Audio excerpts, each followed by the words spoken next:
back to the main subject matter. Why am I talking about the anthropology of Star Trek? I see some of you already know, because you've been to the talks, all right? But there's nothing more anthropological to talk about in sci-fi, I don't think, than Star Trek. Star Trek is the most anthropological piece of science fiction I've ever come across. Anyone disagree? Anyone know what anthropology is? We'll go back, we'll start with that. How many people have no idea what anthropology is? Couple people, couple honest people. Anthropology, and then you'll get it. Anthropology studies the entire spectrum of all that it is to be human, in the past, the present, even the future. It looks at cultures as a whole. It looks at what makes cultures similar, what makes them different. It looks at every aspect of a culture, its language, its style of dress, its technology, you name it. And it looks at it. It even looks at the role of the individual in shaping that culture. So it's huge.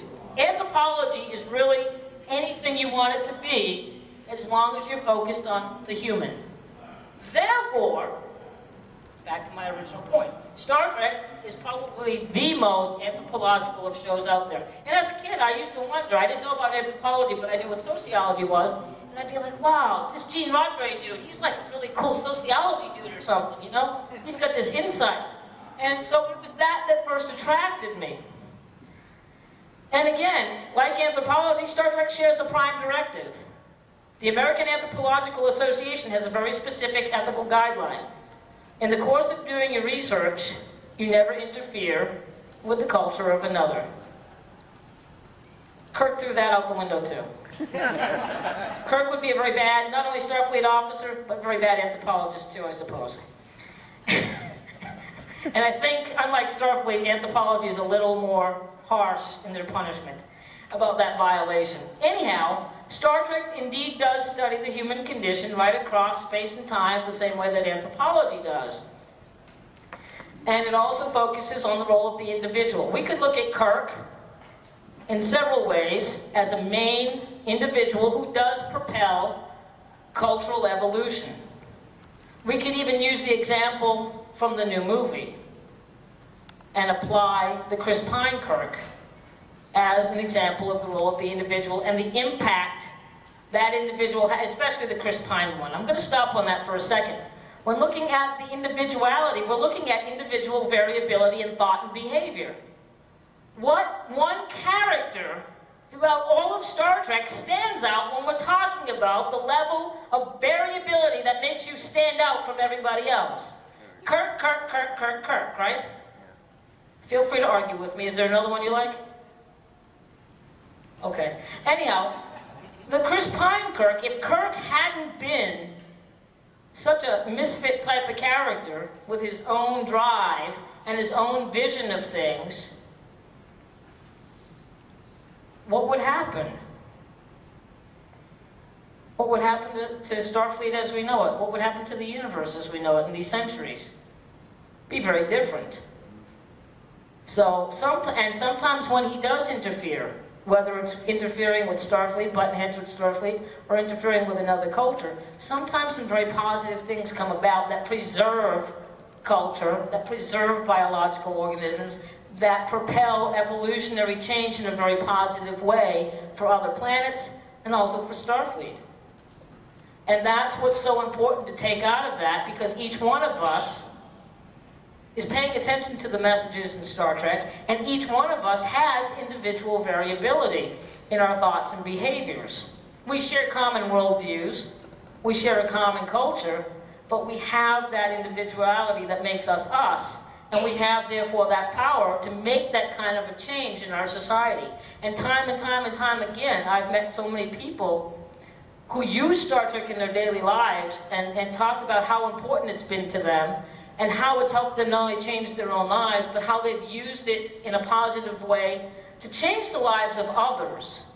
And as I've been teaching, and teaching with science fiction and fantasy, so many more educators have come to me and have either shared their story of how they've used Star Trek in the classroom, or have come and asked me to help teach faculty how to incorporate Star Trek or other science fiction fantasy material across disciplines. Because one of the most important things that we can do is teach students how to think. I will now pause on that thought for a moment. And Star Trek is one of those shows that's timeless, and it promotes the one thing that we badly need to restore, which is critical thinking, and promoting individual thought, and allowing that individual to develop in their own way and make those important contributions to the future. So, in that sense, Star Trek is enormously powerful, and I'm glad that it's had the impact that it's had. A couple other things that I do with the course is I talk about Star Trek as a cultural mirror, and I don't think anybody in here can't think of a dozen and one examples of how Star Trek is a cultural mirror.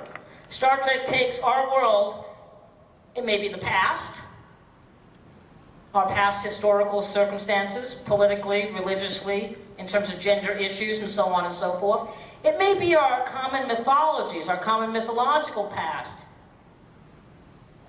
and takes that and says, look at yourselves. What are you doing? What are you thinking? Why are you repeating all these cycles? What's up with you? And here are your issues. And by the way, instead of trying to blow each other up, here's maybe a better idea as to how to make this work for you so that you might continue to have humans in the 23rd and 24th century. Star Trek, in that sense, then, by mirroring us, is teaching us. It acts as a cultural teacher.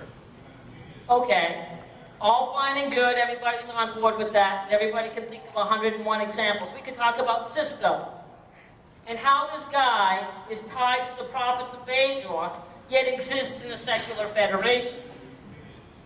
We could talk about Spock and cultural or ethnic identity. And I particularly like, and as we know from WonderCon of right before the Abrams movie came out, I was not on board with this film at all. I was an adamant Trek purist, how dare they? Some of us who saw that show. I will be honest, I went to the film, and I did not care for what I saw as a fan. Initially, my initial response was not very positive. I went back 18 times. And I went with a notebook in hand. That film, regardless of the Trekkie fan quirks, that film is very much a Roddenberry Star Trek film. And the one thing that I really like about it was Spock. It's something that many of us do. People try to pigeonhole us, historically, racial classification, and using this idea of racially classifying humans to tell us who we're supposed to be and how we're supposed to think and act and where we fit into the real world. Well, each one of us goes on our personal journey to figure those things out. Spock speaks to that issue. The concept of race has been debunked many, many, many times biologically. It's also been debunked by Star Trek. Does anyone know how? How has Star Trek debunked the concept of a biological race? Biologically classifying individuals, humans or humanoids, racially? With the tricorder? Tricorder would tell us something about DNA structure, sure. We all had the same origins. In that one episode where the people showed them the origin of all the races. Yes! That's the episode, The Chase from Next Generation. And when we start to really think about this, what defines a species? The ability to have children with each other. The ability to have children with each other and go on and have those children be fertile, to reproduce again. Belana Torres. Well, all humanoids across the universe must be the same species. Well, isn't that funny? Because I think all the humans on this planet are the same species too. I can go anywhere on the planet and breed with any human I want. Let's go try that out. That's the Kirk thing to do, you know. Don't just take my word for it that we're all the same species. Let's ponder, what would Kirk do? Kirk would go out and experiment. He would. He probably has, the data just hasn't been published. It's classified by Starbucks. This data. I want to talk about data, I want to talk about Q. Two other very significant characters that have been developed. Q. Why is Q of anthropological interest? Looks like a god. Well, okay, what does that mean? But they came from the same basic species. He also researches the They humans moved all on the time. past where we are. Okay. He researches the humans all the time, and that makes you look at what they're doing. Yeah, Q's a really interesting anthropologist. I wish I had his power as an anthropologist. I'd have a ball for myself. Turning Crusher into an Irish setter and the whole 9 yards. Yeah, bring the Borg on. Yeah, let's go zipping around there. See what the Borg mix it up with for you. Yeah.